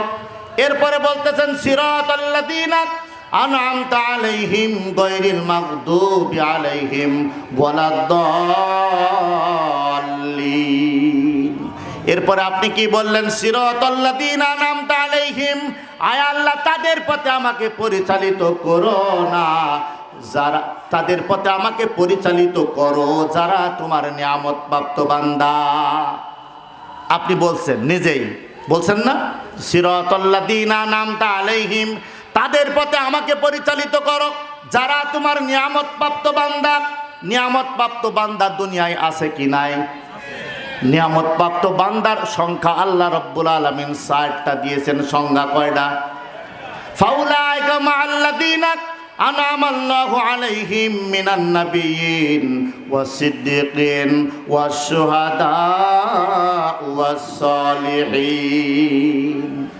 তাহলে সলিহিনগণ এখন পর্যন্ত আছে না নাই? নবীগণ, সিদ্দিকগণ, শহীদগণ, এরপরে সলিহিনগণ যারা নেককার পরেজগার। বোঝা গেল ওলি আউলিয়ারা এই দেশে ধর্ম প্রচার করছে কি করে নাই? রাজশাহীতে যাবেন শামুকদুম রূপস রহমতুল্লাহ আলাই, আপনি সিলেটে যাবেন শাহপুরান শাহজালাল ইয়ামিনী রহমতুল্লাহ আলাই, বাড়ি তাদের সব অন্য মধ্যপ্রাচ্যের মধ্যে। কারোর বাড়ি তুরস্কে, কারোর বাড়ি বুখারায়, কারোর বাড়ি ইয়ামিন দেশে। আল্লাহ রাব্বুল আলামিন তাদেরকে 7 থেকে 800 বছর আগে এই দেশে পাঠায়া ধর্ম প্রচার করাইছে, বলি সুবহানাল্লাহ। জোরে বলেন সুবহানাল্লাহ। তারা মানুষের কাছে দাওয়াত প্রচার করেছে, তারা মানুষকে ওযু শিখিয়েছে, তারা মানুষকে নামাজ শিখিয়েছে, আজান দিয়েছে। তাদের আজানের ধ্বনিতে ওই গৌর গোবিন্দর বিল্ডিংগুলো টাস টাস করে ধসে পড়েছে। তারা ওলি ছিল কি ছিল না? এখন আমরা ওই জায়গাকে কলুষিত করে ফেলতেছি জায়গাগুলো, আর দোষ দিচ্ছি ওলিয়া উলিয়াদের। না না, ওলিয়া উলিয়াদের দোষ নাই। ওলি আউলিয়ারা কি না মৃত্যুবরণ করে না? আমার এই কথা না, কথা আল্লাহর কোরআনের। কার কথা? আল্লাহ বলতেছেন, খবরদার যারা আমি আল্লাহর রাস্তায় শহীদ হয়, আমি আল্লাহর রাস্তায় জীবন দেয়, তাদেরকে মৃত বলো না। ওয়ালা তাকুলু লিমান ইউকতালু ফি সাবিলিল্লাহি আমওয়াত বাল আহইয়াউ ওয়ালাকিন লা তাশউরুন। আল্লাহ বলতেছে তাদেরকে খবরদার মৃত বলো না। তারা কারা? তারা জীবিত। বাল আহইয়াউন ইনদা রাব্বিহিম ইরযাকুন, আমি আল্লাহ শহীদদেরকে রিজিক দান করি, বলি সুবহানাল্লাহ। শহীদ শুধু সাহাবীরা ছিলেন না, কিয়ামত পর্যন্ত শহীদের দরজা খোলা আছে না নাই? কিন্তু এখন যেখানে সেখানেই মার্ডার হলে আপনি শহীদ লাগাবেন, আসলে এটাও সঠিক কথা না। কথা বুঝতেছেন? শহীদেরও একটা পর্যায় আছে, কিয়ামত পর্যন্ত থাকবে। নেককারগণ, সলিহিনগণ, আমি একটা সলিহিনের কথা বলি, যিনি বড় একজন আল্লাহর ওলি ছিলেন এবং তিনি বাদশাহিত্ব করেছেন। তার স্ত্রী ছিল জুবাইদা, নাম তার হারুনুর রশিদ। বাচ্চা হারুনুর রশিদের কথা বলি, তাদের ঈমান কত শক্তিশালী ছিল। বাচ্চা হারুনুর রশিদের দরবারে একটা পাগল থাকতো। কি থাকতো? এটা পাগল, নাম তার বাহলুল পাগল। মাঝে মধ্যে আসতেন, আবার কোথায় চলে যেতেন, আবার আসতেন, আবার চলে যেতেন। কিন্তু লোকটার চেহারা সুরত দেখে মনে হয়তো একটা পাগল বেশে তিনি থাকতেন। বাহলুল পাগল। একদিন তিনি চলে গেছে অনেক দূর নদীর পাড়ে। হঠাৎ করে বাচ্চা হারুনুর রশিদের স্ত্রী জুবাইদা বলতেছেন, অনেক দিন হাঁটাহাঁটি হয়নি, চলো না একটু নদীর ধারে যায়, একটু বেড়ায় আসি, একটু মুক্ত বাতাসে যায়। দুইজন মিলে চলে গেলেন নদীর ধারে। একটা পাড়ের উপরে দেখতেছেন বাহলুল পাগল বসা আছে। বাহলুল পাগল বসে বসে কি যেন মাটির মধ্যে এরকম আঁকাইতে শুরু করেছে। বাচ্চা হারুন রশিদ জিজ্ঞাসা করতেছেন, বাহলুল তুমি কি করো? বলে আমি জান্নাত আঁকাচ্ছি। কি আঁকাচ্ছি? জান্নাত আঁকাচ্ছি। বাচ্চা হারুন রশিদ চিন্তা করতেছেন, ও পাগলের কথা বাদ দাও, দুনিয়ায় কি জান্নাত আঁকানো যায়? দুনিয়ায় কি জান্নাতের ঠিকানা পাওয়া যায়? তিনি কি করলেন, অন্যদিকে চলে গেলেন। আর বাচ্চা হারুন রশিদের স্ত্রী জুবাইদা কি করলেন, পাগলের কথার মধ্যে একটু চিন্তা করলেন, বুঝি রহস্য লুকায়িত আছে, সামনের দিকে আগায় গেল। যাওয়ার পরে তিনি চিন্তা করতেছে, জিজ্ঞাসা করতেছেন, ও পাগল বেটা তুমি কি করো? বলে আমি জান্নাত আঁকাচ্ছি, জান্নাতের দাগ দিচ্ছি, সীমানা নির্ধারণ করছি। বলতেছে জান্নাত কি বিক্রি করা যাবে? বলে হ্যাঁ আমি জান্নাত বিক্রি করব। কত নিবা? বলে 1 আনা। কয় আনা? 1 আনা অথবা 1 টাকা। 1 টাকা নিব। এই কথা যখন বললেন, জুবাইদা দেরি করেন নাই, তার দিলের মধ্যে একটা আস্থা তৈরি হয়ে গিয়েছে। ব্যাগ থেকে 1টা টাকা বের করে কি করেছেন, তাকে দিয়ে দিয়েছেন। বাচ্চা হারুন রশিদ চলে গিয়েছে, আর তার স্ত্রী 1 টাকা দিয়ে জান্নাত খরিদ করেছে। বাহলুল পাগল ওই জায়গায় আর নাই, তিনিও চলে গেছে। যাওয়ার সময় বলেছে, যাও তুমি একটা জান্নাতের মালিক হয়ে গেলা, তোমারে জান্নাতের টিকিট দিয়ে দিলাম। চলে গেল। এরপরে রাত্রিবেলায় বাড়িতে চলে গেছে বাচ্চা হারুনুর রশিদ, তার স্ত্রী। নিয়মিত তিনি নামাজ আদায় করতেন, এলাকার মধ্যে তিনি ঘোরাঘুরি করতেন, ন্যায়নিষ্ঠাবান একটা বাচ্চা ছিল। তিনি এক সময় কি করলেন, এশার নামাজের পর খাওয়া দাওয়া শেষ করে ঘুমায় পড়লেন। গভীর রজনী শেষ হয়ে গেছে, শেষ রাত্রের আগে তাহাজ্জুদের আগ দিয়া তিনি স্বপ্নযোগে দেখতেছেন তিনি জান্নাতের মধ্যে ঘোরাঘুরি করতেছে বাচ্চা হারুনুর রশিদ, কিন্তু দেখতেছে যে জুবাইদার নামে একটা জান্নাতের মধ্যে বালাখানা। সুবহানাল্লাহ। কিন্তু ওই বালাখানার মধ্যে ঢুকতে দিচ্ছে না বাচ্চা হারুনুর রশিদকে। জিজ্ঞাসা করতেছেন এটা কার? বলে এটা জুবাইদার, এই জন্য তোমারে ঢুকতে দেওয়া যাবে না। বাচ্চা হারুনুর রশিদের ঘুম ভেঙে গেল। সকালবেলা ফজরের পরে স্ত্রীকে বলতেছেন, তুমি জান্নাত ক্রয় করেছো, ঠিকই কিনেছো, তোমাকে আল্লাহ জান্নাত দিয়ে দিয়েছে, কিন্তু আমি তো ফাঁকে পড়ে গেলাম, আমি কিনি নাই, আমারে ওই বালাখানার মধ্যে জান্নাতের মধ্যে ঢুকতে দেওয়া হয়নি। বাহলুলকে খুঁজে পাওয়া যায় কিনা দেখি। খুঁজতে খুঁজতে আবার নদীর পাড়ে পরের দিন চলে গেল। যাওয়ার পরে দেখলেন বাহলুল বসে আছে, ওভাবেই দাগাচ্ছে, কিন্তু দাগাইতে দাগাইতে জিজ্ঞাসা করতেছেন, বাহলুল আজকে কি কোনো জান্নাত বিক্রি হবে নাকি? বলতেছে হ্যাঁ আজকেও বিক্রি করা হবে। তুমি কি কিনবা? বলতেছে আমি একটু কিনতে চাই, একটা জান্নাত কিনতে চাই। বলে আজকে কিন্তু 1 টাকায় হবে না। কি হবে না? 1 টাকায় হবে না। কেন রে বাহলুল আজকে 1 টাকায় হবে না? তোমার স্ত্রী জান্নাত গতকালকে ক্রয় করে নিয়ে গেছে। জান্নাতের সেই দৃশ্যটা আল্লাহ তোমারে দেখায় দিয়েছে। ওলিয়া উলিয়াদের সাথে আল্লাহর কানেকশন আছে না নাই? জোরে বলেন আছে না নাই? আল্লাহ পাক রব্বুল আলামিন ইলহামের দরজা বন্ধ রাখে নাই, ইলহামের দরজা খোলা, কাশফের দরজা খোলা রেখেছেন। যারা আলেম উলামা থাকবে জিজ্ঞাসা করে দেখবেন, ইলহাম ওলিয়া উলিয়াদের কাছে আসতে থাকে, কাশফের মাধ্যমে অনেক কিছু আমার আল্লাহ তাদেরকে জানায় দেন। বলি সুবহানাল্লাহ। তাহলে বোঝা গেল বাচ্চা কি করলেন, আর জান্নাত ক্রয় করতে পারলেন না। বলতেছেন বাহলুলকে বলতেছেন তাহলে কত লাগবে? বলে অর্ধ, তুমি যত এরিয়ার মধ্যে তুমি বাদশাহিত্ব করো, এই বাদশাহিত্ব অর্ধ অংশ আমাকে দিতে হবে একটা জান্নাতের বদলায়। নিতে পারলেন না। বলতেছি এটা তো সম্ভব না। বাচ্চা হারুনুর রশিদ ফিরে গেল। এই জায়গার থেকে বোঝা যায় দুনিয়ার জমিনের মধ্যে আপনি বুঝতে পারবেন না, মানুষকে চিনার ক্ষমতা আমার আপনার নাই। কাউকে খবরদার কষ্ট দিবেন না। যে যেখানে আছে যাই আপনার পছন্দ না, দরকার নাই, কিন্তু তাকে নাড়া দেওয়ার দরকার নাই। শর্ট পরা দেখলেই, সালা পরা দেখলে আপনি মনে করবেন না ওটাও আমার আল্লাহর সৃষ্টি বলে সুবহানাল্লাহ। কেউ বা গাছতলায়, কেউ বা দুতলায়, কেউ বা পাঁচতলায়, এই রহস্য সব আমার আল্লাহর বলে সুবহানাল্লাহ। আল্লাহ রাব্বুল আলামিন কত ধরনের মানুষ পৃথিবীতে সৃষ্টি করেছে কেউ জানে না।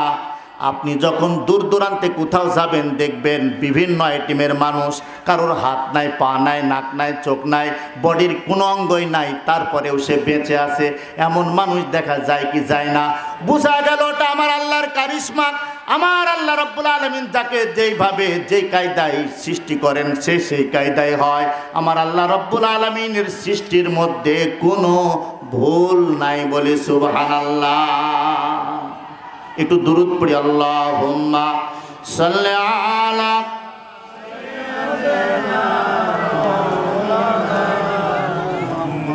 ওয়া আলা আলি সাইয়্যিদিনা মাওলানা মুহাম্মদ। আল্লাহুম্মা সাল্লি আলা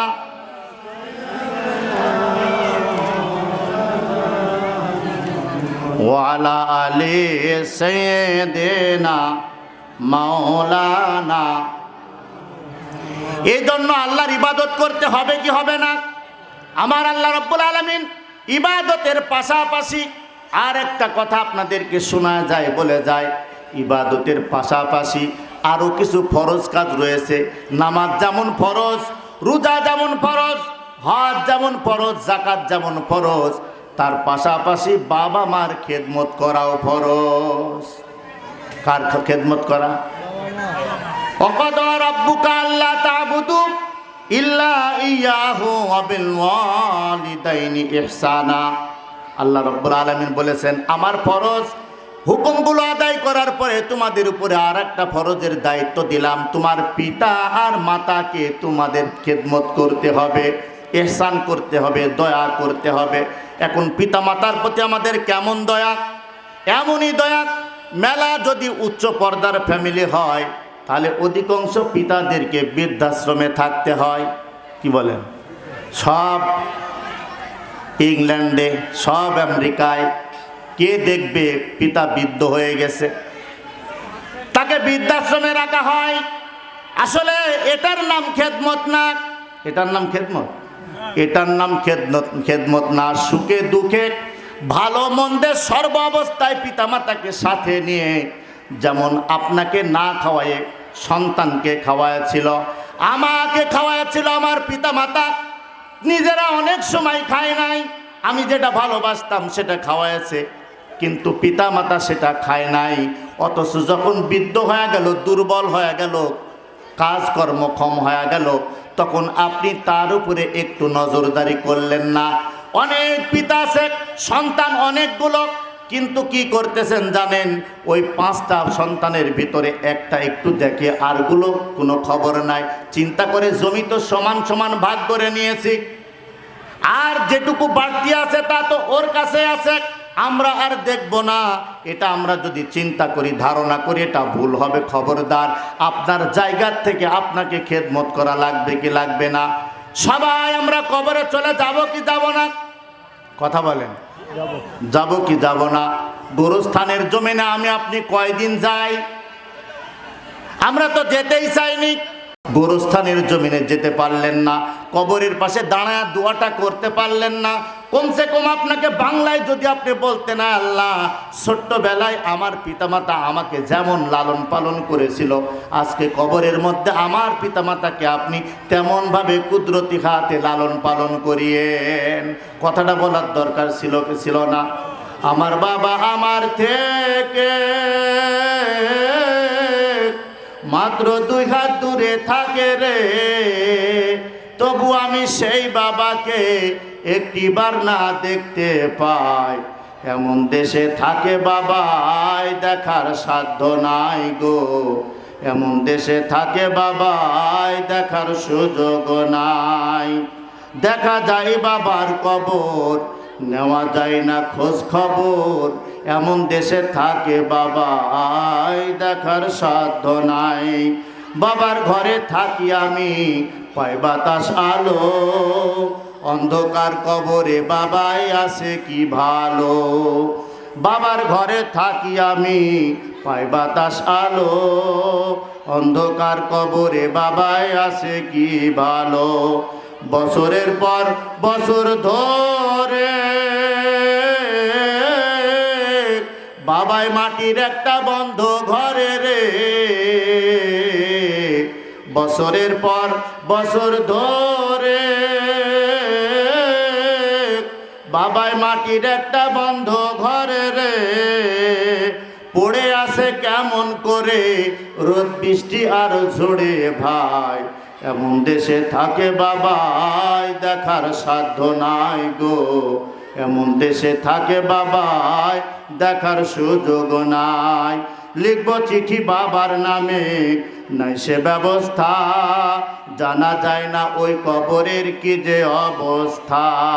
লিখবো চিঠি বাবার নামে নাই সে ব্যবস্থা, জানা যায় না ওই কবরের কি যে অবস্থা। বাবার চিঠি আমার নামে পাঠাবে যে রঙিন খামে রে, বাবার চিঠি আমার নামে পাঠাবে যে রঙিন খামে রে, সেই ব্যবস্থা ধরা ধামে রাখে নাই যে মালিক সাঁই। এমন দেশে থাকে বাবাই দেখার সাধ্য নাই গো, এমন দেশে থাকে বাবাই দেখার সুযোগ নাই। আল্লাহুম্মা সাল্লি আলা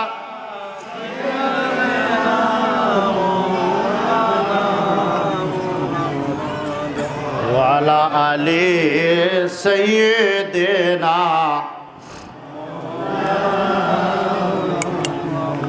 আল্লাহুম্মা সাল্লি আলা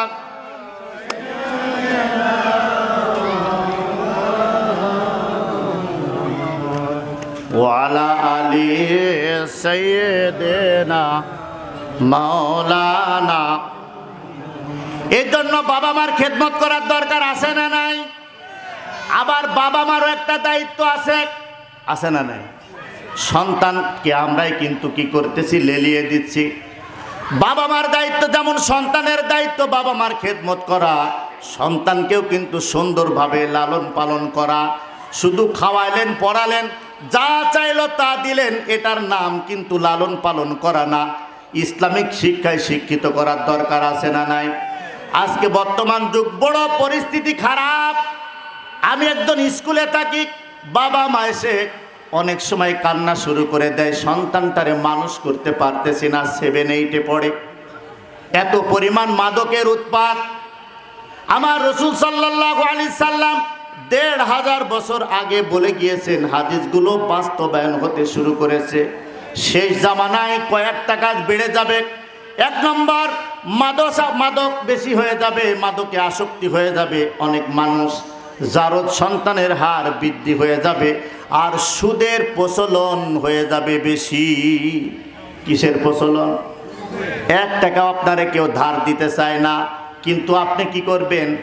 1000 টাকায় 1000 টাকায় 200 টাকা দিতে চাবেন, দেখবেন আপনি টাকা পাওয়া যাবেন। আমাদের দেশে মদ্যাকট আছে না নাই? আছে।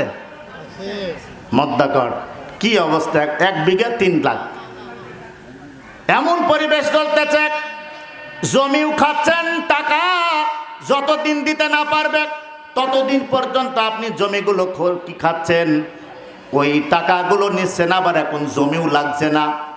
টাকা দেওয়ার পরে 3 কোটি 60,000 টাকা দিলে চলবে, এভাবে আপনি তার থেকে নিচ্ছেন। এটা সুদ কি সুদ না বলেন?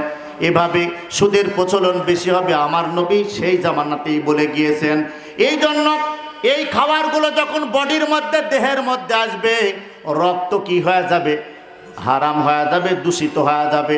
ওই ইবাদত করে করে আপনি যতই কি করেন, ওই ইবাদতের মধ্যে মজা লাগবে না, রোজার মধ্যে মজা লাগবে না, নামাজের সেজদার মধ্যে, রুকুর মধ্যে মজা লাগবে না। এই জন্য এখান থেকে ফিরতে হবে। ফেরার দরকার আছে না নাই? জোরে বলেন। ফিরতে হবে যতটুকু সম্ভব। আমি এই পাপগুলো যাতে না করি, আর গভীর রজনীতে উঠে আল্লাহর কাছে ক্ষমা চাইতে হবে, মাবুদ গো আমাকে তুমি মাফ করে দাও, আমি তো পাপী গুনাহগার। আমার নবী সাল্লাল্লাহু আলাইহি ওয়াসাল্লাম সাহাবীদেরকে বলতেন, এমন একটা জামানা আসবে ঘরের দরজা বন্ধ করে ঈমান রাখা কঠিন হয়ে যাবে, আগুনের দলা হাতে রাখতে সক্ষম হবে কিন্তু কি করতে পারবে না, ঈমান বাঁচাইতে পারবে না। আগুন হাতে রাখা সহজ হবে, ঈমান রাখা তার থেকেও কঠিন হবে। সকালবেলার ঈমান বিকালবেলায় কাফের হয়ে যাবে, বিকালবেলার মুমিন সকালবেলা পর্যন্ত কাফের হয়ে যাবে। কোনো কথাবার্তার ঠিক ঠিকানা নাই, জমি বায়না হয়েছে কিন্তু রাত্রিবেলায় বেশি টাকা পাওয়ার কারণে সকালবেলায় না ঘোষণা করা হয়, হয় কি হয় না। ঈমান আমাদের ঠিক ঠিকানা নাই, কথার মধ্যে কোনো কি নাই, একেবারে সব ভেজাল, কথার মধ্যে কোনো সত্যতা নাই। এই জামানা বর্তমান চলতেছে। আপনি কোরআন হাদিসের আলোচনা, একদল আবার এভাবে বলতেছেন ওয়াজ মাহফিল দিয়ে লাভটা কি, তাহলে শুনবেন কোন জায়গায়? জুমার নামাজেও যান না, মিলাদ মাহফিলেও যান না, ওয়াজ মাহফিলেও যান না, কানের মধ্যে কোরআনের কথা আসবে কি করে, কানের ভিতরে হাদিসের কথা আসবে কি করে? নবী রাসূলদের জীবনী না শুনলে কিভাবে বুঝবেন ধর্ম কেমন? সাহাবীদের জীবনী না শুনলে ধর্ম কেমন কিভাবে বুঝবেন? আজকে ঘরে ঘরে সব জায়গায় হাহাকার আর চিৎকার, স্বামী স্ত্রীর মধ্যে মিল নাই, বাবা সন্তানের মধ্যে মিল নাই, সেই জামানা চলতেছে। আমার নবী সাল্লাল্লাহু আলাইহি সাল্লাম একটা যুদ্ধ থেকে আসলেন, আসার পরে ঘরের ভিতরে হুজরাখানার মধ্যে ঢুকলেন। আমার নবী সাল্লাল্লাহু আলাইহি সাল্লামকে মা আয়েশা সিদ্দিকা রাদিয়াল্লাহু তাআলা আনহা দেখলেন। দেখার পরে কি করতেছেন, সামনের দিকে আসলেন। আমার নবী আয়েশারে জড়ায়া কপালের মধ্যে একটা চুমা লাগায় দিলেন, বলি সুবহানাল্লাহ। ঘরের মধ্যে কত মহব্বত ছিল। আয়েশা, কি খাবার আছে তোমার ঘরে?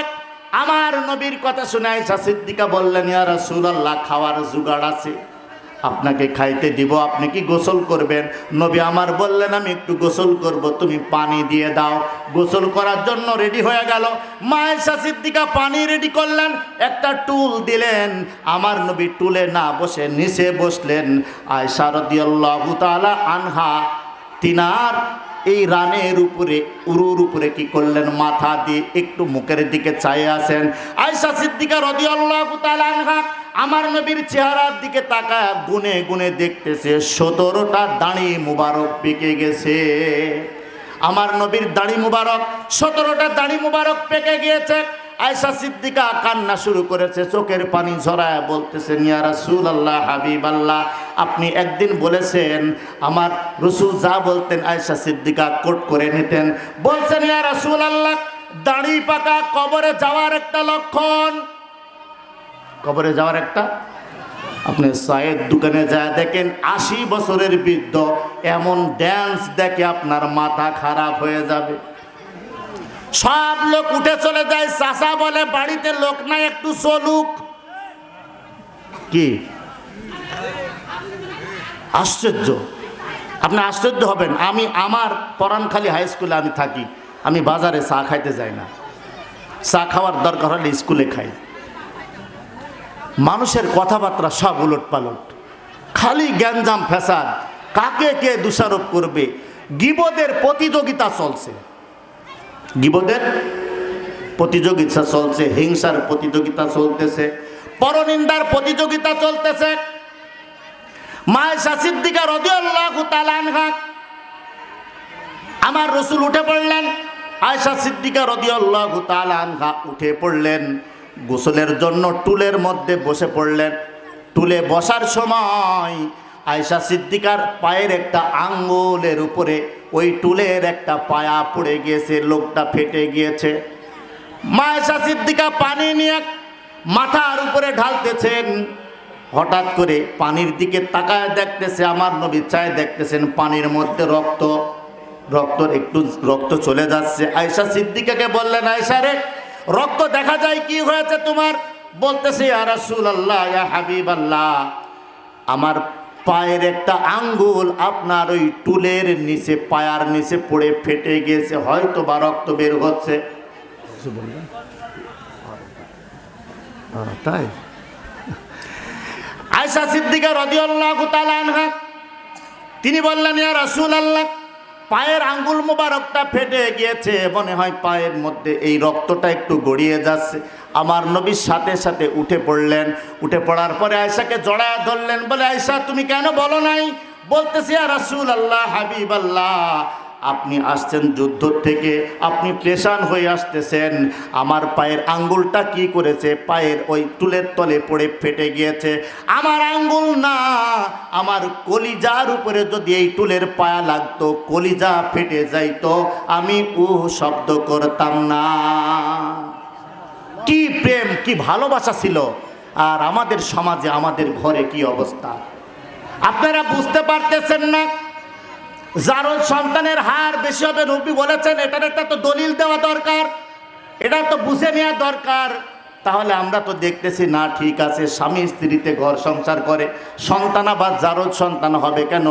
কিন্তু অধিকাংশ বড় বড় ফ্যামিলির মধ্যে আমি দেখতে পাচ্ছি এমনটা, বিয়ে দিচ্ছে সন্তানের, কিছুদিন পর তালাক হয়ে যাচ্ছে গোপনে, আবার গোপনে কি করতেছে, একসাথে মিলে যাচ্ছে, বাবা মার কথা না শুনে, কারোর কথা না শুনে গোপনে বিয়ে করে আবার বাড়ি নিয়ে আসছে ওই বউকেই। আনতেছে কি আনতেছে না বলেন? ও 3 মাস 13 দিনের দরকার নাই, কারোর সাথে বিয়ে করানোর দরকার নাই, নিজেরাই সব মুফতি হয়ে গেছে, ফতুয়াবাজি করার দরকার নাই, ওই স্ত্রীকে আবার পুনরায় ফিরে নিয়ে আসছে। বলেন, যতদিন সংসার হবে, যত সন্তান হবে, আপনি মুফতিদের কাছে জিজ্ঞাসা করে দেখবেন, একটা সন্তান ভালো হবে না। এটা এখন অহরহ রসুলের হাদিস বাস্তবায়ন হতে শুরু হয়ে গেছে। কথা বুঝতেছেন? এগুলো সমাজের মধ্যে দেখা যাচ্ছে এখন বেশি। আমার কাছে মাঝে মধ্যে আসলাম, বলে যে দয়া করে মাপ চাই, আমি তোমার এই ফতোয়া দিতে পারবো না। বলতেছে, দেখেন, রাগের তাপে বলি ফেলছিলাম, রাগে তাপেই তো তালাক হয়, তা কি বলেন?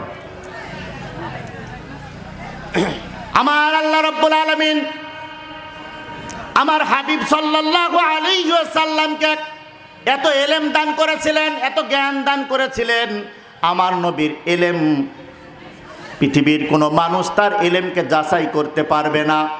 আমার রাসূল সাল্লাল্লাহু আলাইহি সাল্লাম সাহাবীদেরকে বলতেন, সাহাবীরা রে, ঘরের মধ্যে সুখী পরিবার তৈরি করবা, ঘরের ভিতরে কি করবা, নামাজ, তোমাদের ঘরগুলোরে কবর বানায় না, ঘরের ভিতরে নামাজ পড়তে হবে, কোরআন তেলাওয়াত করতে হবে, জিকির আজকার করতে হবে। বোঝা গেল জিকির আজকার ঘরের মধ্যে নাই, কোরআন তেলাওয়াত নাই, যার কারণে কি হয়েছে, আজকে কোরআনের বরকত আমাদের সমাজ থেকে উঠে যাচ্ছে।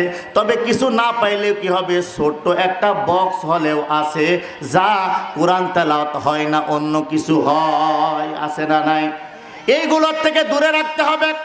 মনে রাখতে হবে, সকালবেলা ফজরের নামাজের পর যেই ঘরের মধ্যে কোরআন তেলাওয়াত হয়, ওই ঘরে আমার আল্লাহর রহমত বর্ষণ হয়, বলি সুবহানাল্লাহ।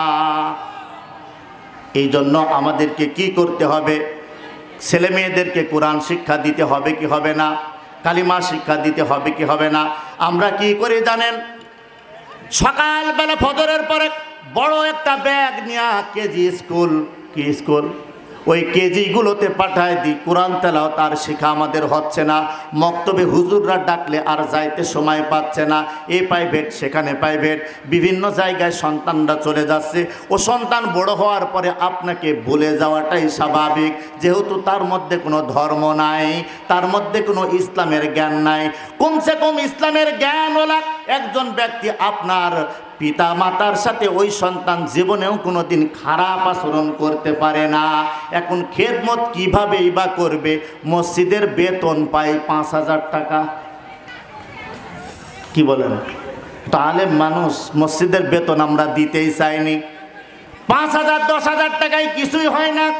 কি দিয়ে খেদমত করবে? কমসে কম তাদের সাথে সৎ ব্যবহারের মাধ্যম ছাড়া আর কোনো মাধ্যম নাই। এই জন্য এই দিকটাও বিবেচনা করতে হবে। এই মাইকিং